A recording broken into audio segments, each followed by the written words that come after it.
Nyota is just one of the many initiatives that the administration he leads is putting in place to empower young people to create jobs and income opportunities.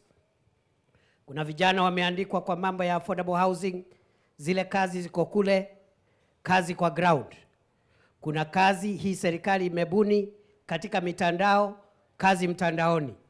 Kuna kazi hii serikali imebuni katika nchi za ng'ambo, kazi majuu. Na sisi tunaamini kazi ni kazi. Kazi kwa ground ni kazi. Kazi mtandaoni ni kazi. Kazi majuu ni kazi. Kazi ya biashara ya Nyota ni kazi. Ni kweli si kweli? Kwa hivyo mimi nimefurahi sana kwa sababu hii ndio itatusaidia tupanue uchumi wetu.